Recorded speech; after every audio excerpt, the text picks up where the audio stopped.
This podcast is part of the Midwest Podcast Network. Find out more about our other shows and how to support our network at MidwestPodcastNetwork.com. Welcome to Gone to Texas, a podcast about AMC's Preacher. My name is Alex, and I have not read any of Ennis and Dillon's Preacher. My name is Nick, and I have read all of Ennis and Dillon's Preacher.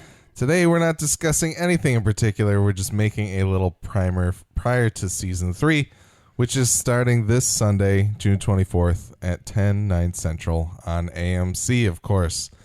This is going to be a 10-episode season, not a 13-episode season like Season 2, and not, or I think it's back to the 10-episode format that Season 1 was.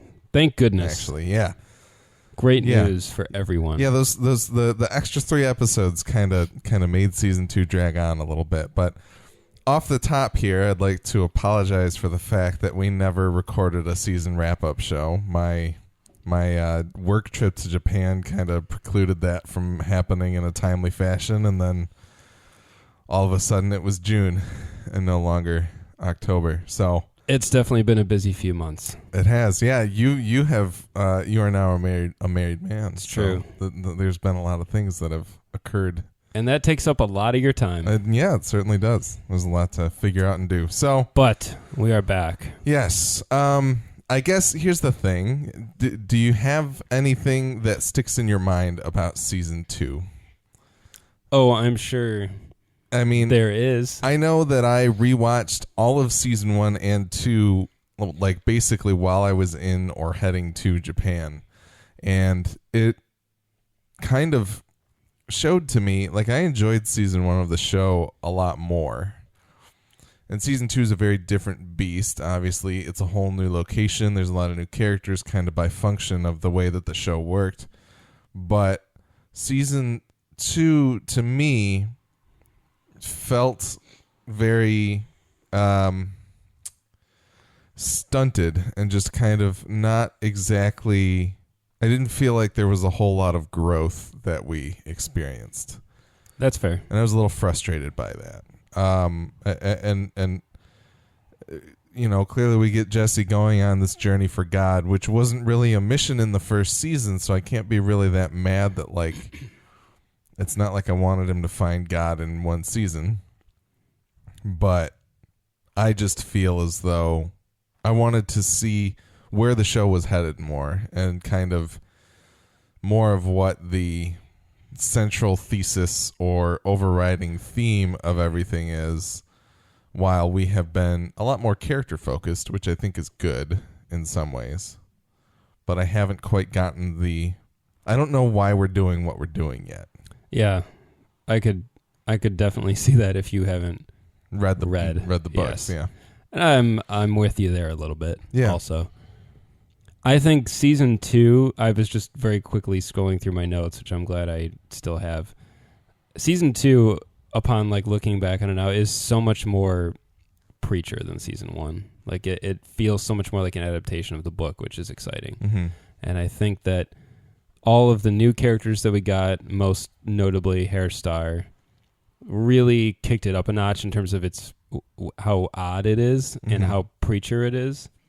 I think Season 1 does have more growth, as you put it. I think, and it's not that there's a ton, but there is some progression of these characters. And Season 2 is sort of this in between, almost. Things do change within individual characters, but not in a way that they convey to the rest of the world or the cast. Yeah.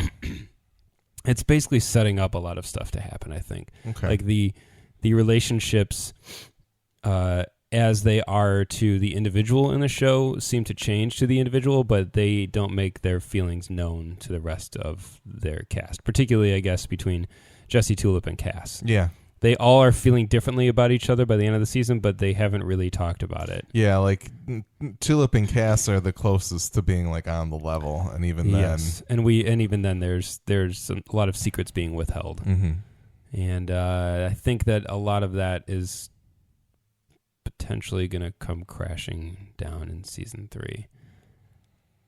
I think the action in season 1 is probably a little stronger, but when it did come around in 2, It was very good. Awesome. Yeah.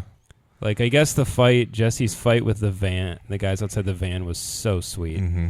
And his shootout in episode 12 or 13 at like the school, yes. he was like filmed, was awesome. Yep. Like, it was there and it was good. And I'm just hoping for a little bit more in season 3. It was very Preacher in how it's executed and designed, which is all we really need. Yeah. So in terms of season 3, which, as I said, airs, the premiere is this Sunday, June 24th at 10 o'clock Eastern. All that I've really seen, I've tried to kind of play a blind eye, but you and Lance were very excited for TC and Jody, who we kind of really only saw an arm out of a truck of one of them last season. But they have released some pictures that I haven't really poured over. I just kind of saw it, but I didn't really want to look at it that much. How do you feel about... You said that as soon as we know who's cast, you will know who's who. Yes. Between the two of them? Yeah. Were you correct? Oh, yeah. Yeah.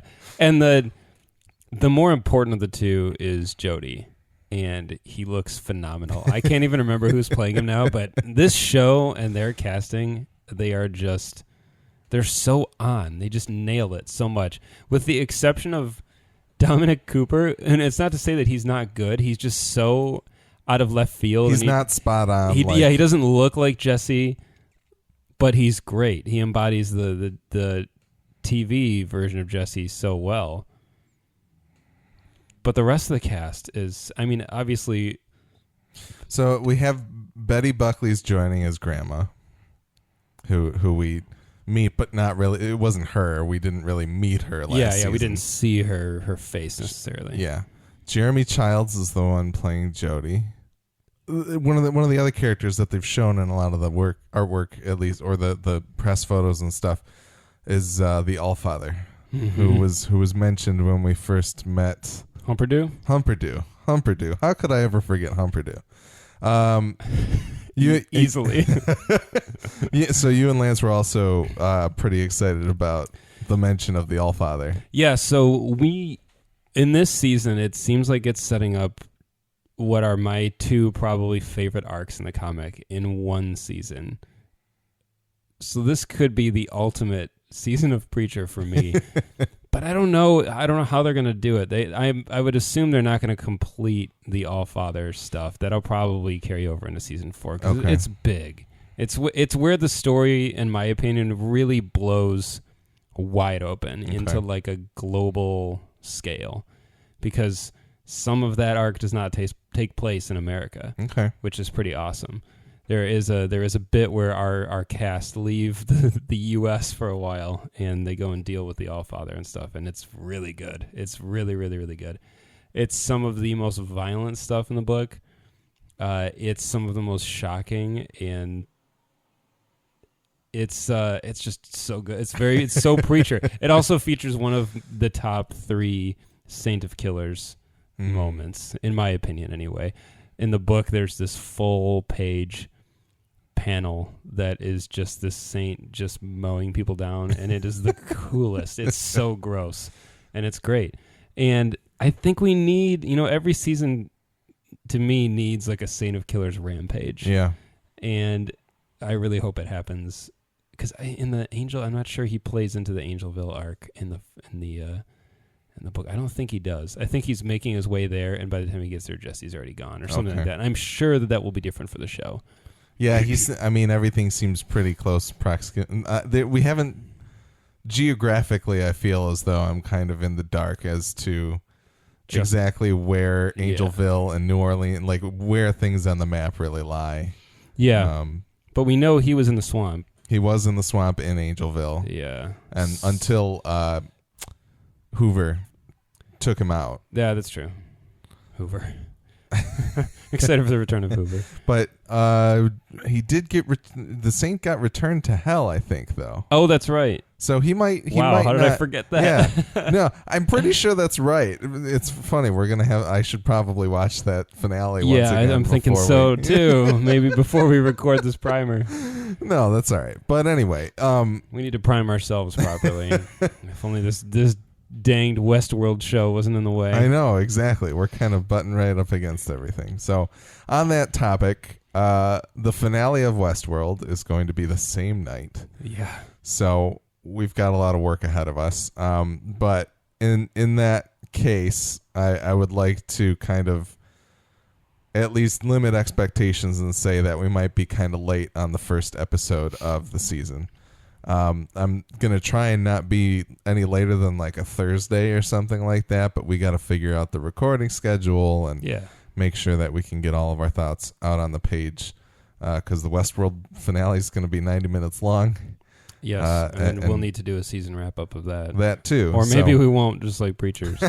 Sorry, Preacher fans. It's not that Westworld gets preferential treatment. No. It's really just that it was kind of here first this year. Yeah. And we didn't really know when Preacher was going to hit until a couple months ago. So yeah, the only piece of marketing I've paid attention to for this is that little clip they released on Twitter of like the whole cast kind of standing around, and it's awesome. Yeah, kind of like a motion poster kind of deal. I linked it in our Discord chat, which if you become a Patreon patron at the $5 level, please come and join us. Honestly, patreon.com/MidwestPodNet.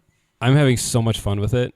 That's great. There are a few of our listeners from our other shows that are on there, and it's really fun to just quickly, like literally the night an episode is airing or the next day, like we're already talking about it. Oh yeah, it's really fun. Oh yeah, and I have it set, for anybody who hasn't used Discord. It's basically like a chat service. You've got a server, and the people who listen to our shows and all of our hosts are members on this server. And I have 3 channels for the Preacher Show. There is the no spoilers, there is the show spoilers, and then there is the book spoilers. Yes, it's a really cool resource, and we didn't use it with season 2 because we weren't doing it yet, but now we're on there, and I check it throughout the day. I'm sure Alex does. Yep. And there's a lot going on there, so definitely join. It's a fun way to actually talk with us and kind of get integrated into the show. It's a much lower barrier to entry than opening up Twitter or sending writing a full email or anything like that. Yeah, so because we'll be chatting. We're there directly. At a moment's notice, essentially. So, yeah, please go check that out. There'll be a link to it on g2tpodcast.com with this to our Patreon with this post. But yeah, other than that, I don't know that there's a whole lot else that needs to be said up front here. I guess the only other thing that I would say is that what I am looking for in season 3 is a little bit more of that purpose. I want to know. I need a little bit of really what we're doing here to sink my teeth into, and I get that Jesse's on a collision course with God to try and make him answer for, honestly, and that's one thing I wanted to say that I will really need to see in this season is a face-to-face with God. Okay. And we are poised to get it. We should get it. So I think that would go a really long way for you and for anybody else who's feeling a little anxious to be like, okay, I need to really remember why we're on this quest. Because absolutely. If this were any other story, the meeting with God would essentially sort of be the end of Act 1 because it's sort of a turning point, and spurs you into the next direction. And like I said in the books, it doesn't take super long for them to meet him. Yeah, and even then, Jesse doesn't have to meet God, but someone does, and they need to relay to Jesse like, here's what happened. And that really gives us. It's so beautifully done in the comics because it gives it so much momentum again. It just totally is like just a gust of fresh like air to like just keep you soaring on with the story. It's so good. Yeah, that sounds like exactly what I want. Yeah, you'll love. I mean, honestly, if things unfold in the show the way they do in the book, you'll love it, and you'll just be like, "Oh my god, I'm in for 3 more seasons. Let's go." Awesome, sounds great. Just deliver on that, AMC. There you go. Meet our demands. You have one day. But yeah, that's about it. I don't know if you have any other final thoughts. I don't think so. The cast is going to be great. The new players all look awesome and perfect, and I'm sure they're phenomenal actors too. I just hope that they can embody the characters as well as they look like them, and as well as Pip Torrens does. Oh my God, there's no topping him. Honestly, the crazy thing is, right? So like that was him just right out of the gate. Like he's had a whole season now to walk around in Hairstar's shoes. Oh my God, there's so much phenomenal Hairstar to come yet. All of the best stuff from the books hasn't even happened yet. So the show already just nailed him and added so much more to him than there was in the books that, oh man, it's just, there's so much greatness in store for every single character. Beautiful. We haven't even gotten to like the top 5 greatest moments of anybody yet. So I'm just so excited. Awesome. It's going to be great. All right. Well, that's it for this little primer. Once again, you can find more episodes of our podcast at g2tpodcast.com. We're also on TV Time, Apple Podcasts, Stitcher Radio, and all of your favorite podcatchers. We're G2T Podcast on Twitter, and you can email us at g2tpodcast@gmail.com. Tell us what you think of our podcast and share your thoughts on AMC's Preacher so we can read them on our show. Send us corrections, observations, or anything regarding Preacher or our podcast. The Midwest Podcast Network has other shows about video games, horror movies, and HBO's Westworld. Find out more about these shows as well as how to support the network at MidwestPodcastNetwork.com. That's all for this episode of Gone to Texas. We can't wait to see what happens with the premiere of Season 3 of Preacher, but until then, go forth and speak the good word.